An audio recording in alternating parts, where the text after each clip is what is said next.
स्वागत है आपका अपने YouTube चैनल SG क्लासेस 247 पर। आज क्लास 7 की नया चैप्टर हम पढ़ेंगे जिसका नाम है घातांक। और घातांक क्या होता है इसके बारे में कुछ जानेंगे, इसके बाद हम इसका सवाल सॉल्व करेंगे। तो पहले हम देखते हैं घातांक किसको कहते हैं।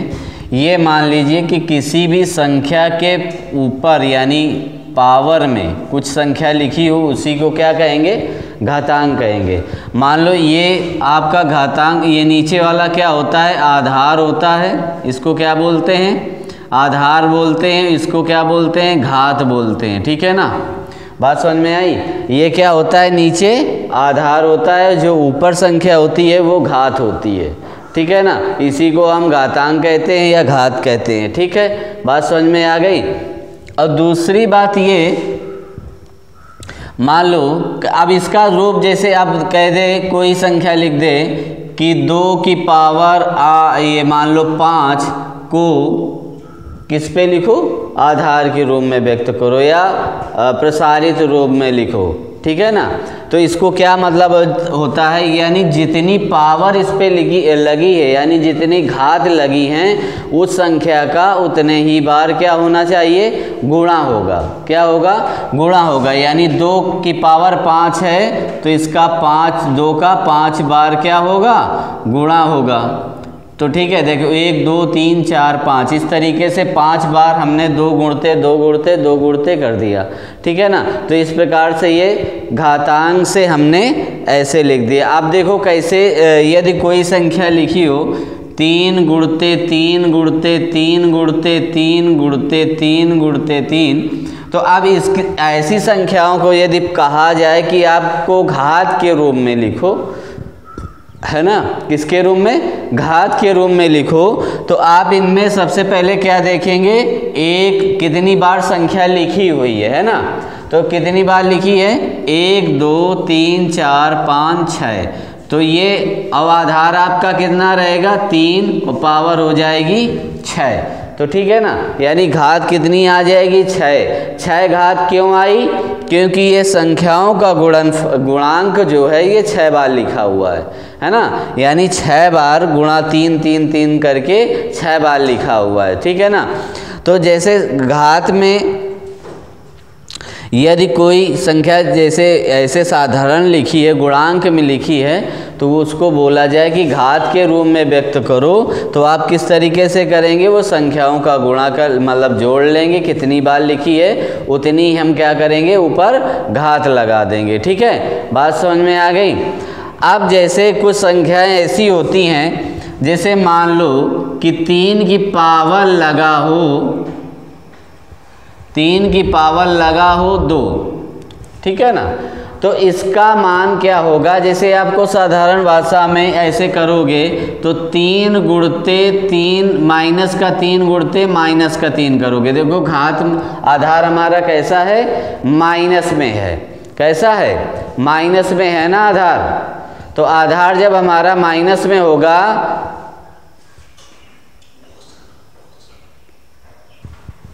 देखो जब ऐसे सवाल आते हैं जिनकी आधार क्या हो, माइनस में हो और पावर सम हो, क्या हो, आधार माइनस में हो और पावर जब सम होती है, तो ऐसे सवालों में क्या करते हैं, मतलब मान इसका कब कैसा आएगा, प्लस में आएगा।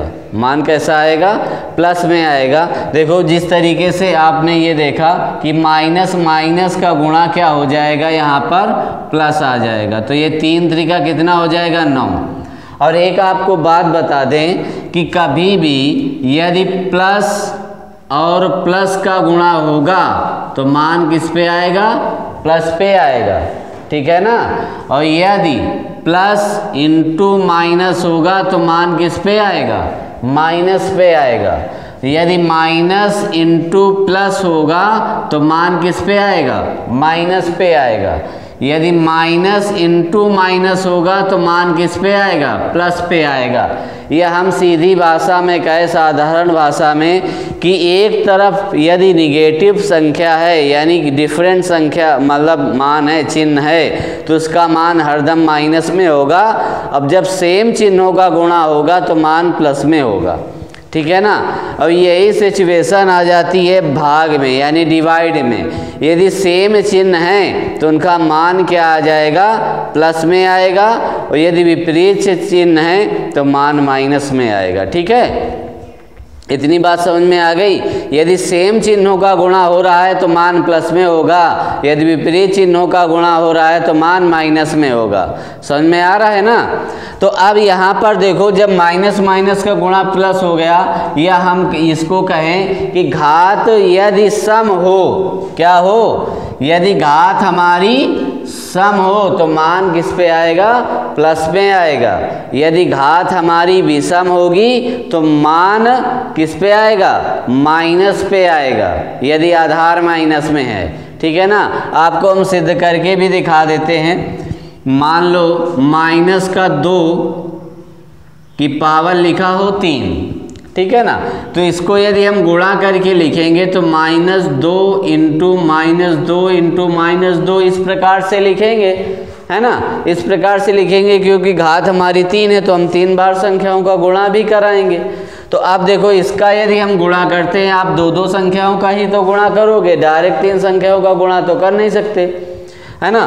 तो यानी इसका इस पे गुणा करोगे तो माइनस माइनस से क्या हो गया, प्लस हो गया, और 2 दूना 4 हो गया। अब इसका इससे गुणा करोगे तो देखो एक तरफ हमारा डिफरेंट चिन्ह है कि नहीं है ना, डिफरेंट चिन्ह। तो यानी हम इसको माइनस करेंगे और 4 दूनी 8 आ गया। तो आपको जो हमने बात बताई, यदि घात आपकी विषम है तो आधार मान उसका क्या आएगा, माइनस में आएगा, यदि आधार आपका माइनस में दे रखा होगा तो। ठीक है ना। यानी आधार हमारा माइनस में दे रखा है तो उसका मान किस पे आएगा, माइनस में आएगा, क्योंकि उसकी घात क्या है, विषम है। तो ठीक है ना, बात समझ में आई है सब। तो हमारी समझ में आपने ये भी समझ लिया कि घात क्या होता है और आधार क्या होता है। घात किस प्रकार से लिखी जाती है और संख्याओं को विस्तृत रूप में किसी प्रकार से लिखा जाता है। समझ गए ना, है ना। तो अब हम देखते हैं कि सवाल को किस तरीके से किया जाएगा। ये आपका अभ्यास फर्स्ट है, यानी अभ्यास कौन सा हो गया, या आपका अभ्यास ये शुरू होगी 2.2a, ठीक है ना। कौन सी है, 2a का पहला सवाल बोला गया है। इसमें बहुविकल्पी दिए गए हैं प्रश्न। पहला बोला गया है कि -2/3 की पावर 5 का मान क्या होगा। तो 2/3 की पावर 5 है और 5 पावर कितनी है, 5 है, तो माइनस आपका मान जो आएगा ना तो माइनस में आएगा। ये ऑलरेडी कंफर्म हो चुका है कि ये मान किस पे आएगा, माइनस पे आएगा। अब देखो इसका हम गुणा करके देखते हैं किस तरीके से होगा। तो अब हम इसको हल करते हैं। देखो यानी यहाँ पर लिखा है 2/3 की पावर 5। तो यानी इसका क्या मतलब है कि हमको 5 बार इसका गुणा कराना होगा।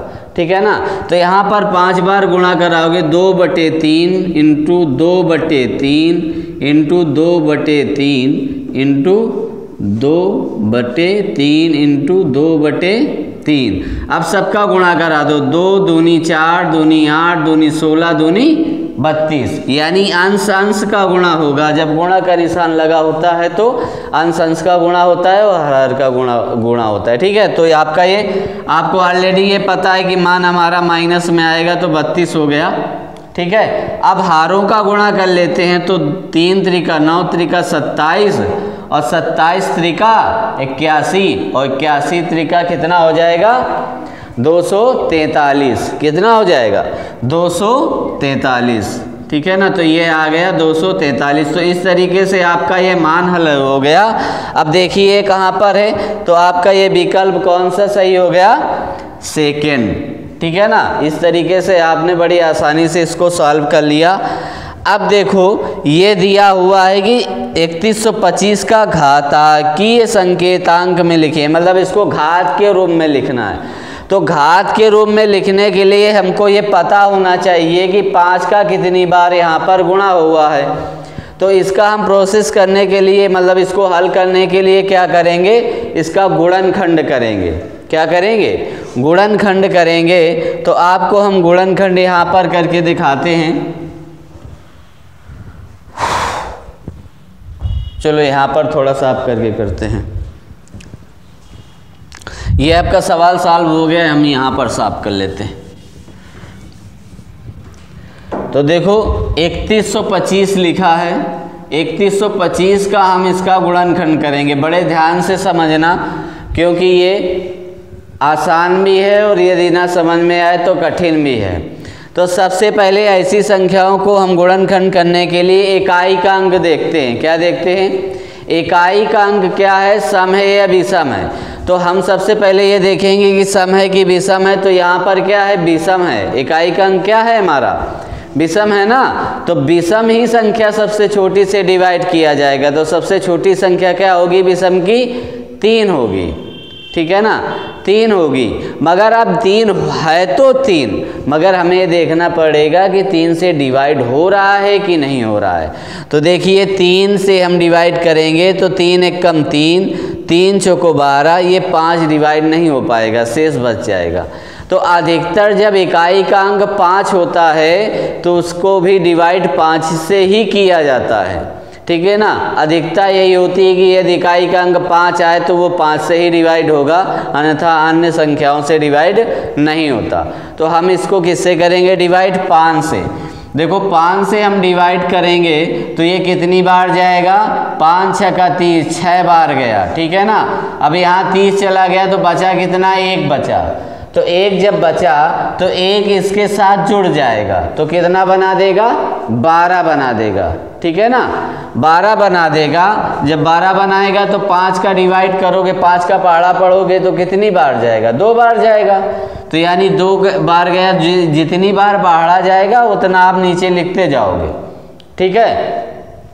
अब फिर 5, अब ये देखो यहाँ पर कितना हो गया, यहाँ 10 कैंसिल हो गया, 2 बचा, तो यहाँ इसको 25 कर दिया। कितना कर दिया, 25 कर दिया। तो 5 का पहाड़ा पढ़ोगे, 25 से ज़्यादा ना जाए तो कितनी बार जाएगा, 5 बार जाएगा। कितनी बार जाएगा, 5 बार जाएगा। तो 5 आ गया। अब फिर हमें इकाई का अंक 5 ही है तो हम 5 से डिवाइड करेंगे। तो अब देखो 5 एक कम कितना आ गया, 5। यहाँ पर 1 बचा तो ये इसको 12 कर दिया, तो 5 दूनी 10 हो गया। यहाँ 2 बचा, इसको 25 कर दिया तो 5 25 हो गया। ठीक है ना। अब फिर हम इसको 5 से डिवाइड करेंगे तो 5 दूनी 10 आएगा और 5 25 आ जाएगा। फिर 5 से डिवाइड करोगे तो 5 बार जाएगा और 5 से डिवाइड करोगे तो 1 बार जाएगा। जब तक करना है कि लास्ट में 1 ना आ जाए। ठीक है ना। और सही करना है। इसका गुणनफल हमको आता हो तो गुणा करके हम चेक भी कर सकते हैं कि ये सही हमारा मान आ रहा है कि नहीं आ रहा है। तो देखिए हम गुणा करके आपको बताते हैं। देखो 5 25, 25 पंचे 125, 125 पंचे होता है 625 और 625 पंचे होता है 3125। ठीक है ना। तो इस तरीके से हमने ये देख लिया कि हमारा मान सही है। अब देखो ये कितनी बार आया है, 1 2 3, कितनी बार, 5 बार आया है टोटल। तो ये किसको हम इसको घात के रूप में कैसे व्यक्त कर सकते हैं, 5 की पावर 5 के रूप में। ठीक है ना, इस तरीके से लिख सकते हैं। अब विकल्प हम देख लेते हैं कहाँ पर है आपका। तो ये पहला विकल्प हो गया। ठीक है ना, बात समझ में आ गई। अब तीसरा आपका सवाल दे रखा है कि 2 की घात 7 का मान बताइए। यदि 2 की घात 7 हो तो उसका मान हमें ज्ञात करना है। तो यानी 2 की घात हम 7 कर देते हैं। इसका मतलब ये है कि 2 का 7 बार क्या हुआ है, गुणा हुआ है। क्या हुआ है, 2 का 7 बार गुणा हुआ है। 2 इंटू 2 इंटू 2 इंटू 2, देखो गिन लो, 1 2 3 4 5 6 और 7। ठीक है ना। अब 7 बार हमने लिख दिया 2 2 करके। अब इनका हम मल्टीप्लाई करेंगे यानी गुणा करेंगे। तो गुणा करके देखो 2 दूनी 4, दूनी 8, दूनी 16, दूनी 32, दूना 64, 64 दूना 128। तो इसका मान कितना आ गया, 128 आ गया। ठीक है ना।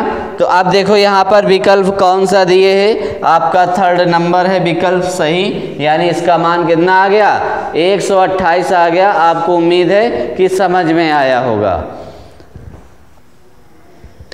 देखिए आपका अब चौथा सवाल है। चौथा सवाल बोला गया है कि एक वर्गाकार क्यारी की भुजा 5 मीटर है, इसके क्षेत्रफल को घातांकी संकेत में लिखिए। किस पे लिखा है, संकेतांक में लिखिए। तो अब हम सबसे पहले ये समझते हैं कि वर्गाकार क्यारी की भुजा कितनी दे रखी है। तो इसको हम हल करेंगे, तो जब हल करेंगे तो वर्गाकार क्यारी की भुजा बराबर 5 मीटर। तो वर्गाकार क्यारी का क्षेत्रफल क्या होगा? वर्गाकार क्यारी कैसी होती है, यानी पूरा क्या होगा, वर्ग तरीके के ऐसा होगा क्यारी। तो इसका क्षेत्रफल होता है, वर्ग का क्षेत्रफल आता है आपका भुजा स्क्वायर, यानी जितनी भुजा दी होगी उसका हम स्क्वायर कर देंगे, ठीक है ना। तो हम लिखेंगे वर्गाकार क्यारी का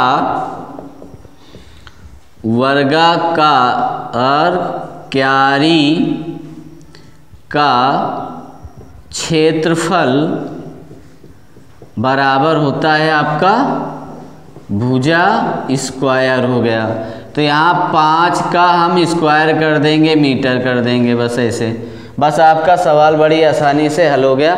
इसने ये नहीं पूछा है कि आपका इसका क्षेत्रफल निकाल के बताओ, ठीक है ना। हमको घात के रूप में व्यक्त करना था, तो हम घात के रूप में इसको व्यक्त कर दिया कि 5 की पावर कितना हो गया, 2 आ गया, ठीक है ना। आपको समझ में आया होगा। अब देखो ये 5वां नंबर बोल रहा है कि 2 की पावर 4 और 3 की पावर 2, और फिर दूसरा नंबर सवाल है -2 की पावर 3 और गुणते -10 की पावर कितना, 3 है, ठीक है ना। तो अब हम इसको ऐसे में आपका दिमाग चल रहा होगा, इस तरीके से कैसे करें। आधार यहाँ पर सेम नहीं है, यदि आधार सेम होता तो हम इसको क्या करते, घातों को जोड़ देते, मगर हम घातों को यहाँ पर नहीं जोड़ सकते क्योंकि आधार सेम नहीं है। यदि घात सेम होती तो हम आधारों का गुणा कर देते। सिचुएशन हमने पढ़ी होगी कि यदि आधार हमारे सेम होते हैं तो घातों को हम जोड़ देते हैं, ठीक है ना, घात जुड़ जाती हैं गुणा में, ठीक है ना। और भाग लगा होता है तो आधार घातें घट जाती हैं। अब यदि कभी कभी ऐसा होता है कि आधार क्या हो, घातें सेम हो। जब घातें सेम होती हैं तो हम उनके आधारों का गुणा कर देते हैं और घात वही रहने देते हैं, ठीक है ना।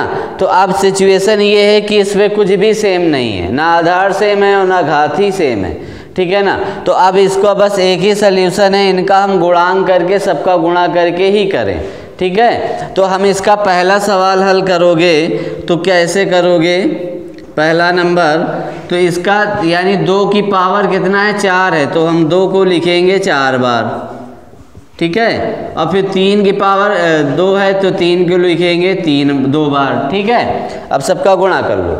तो देखो 2 दूनी 4 दूनी 8 दूनी 16, 16 थे 48 और 48 त्रिका कितना होगा, 144, ठीक है। 48 त्रिका 144। कन्फ्यूजन हो तो आपको देख सकते हो, फिर से एक मर्तबे देख लो।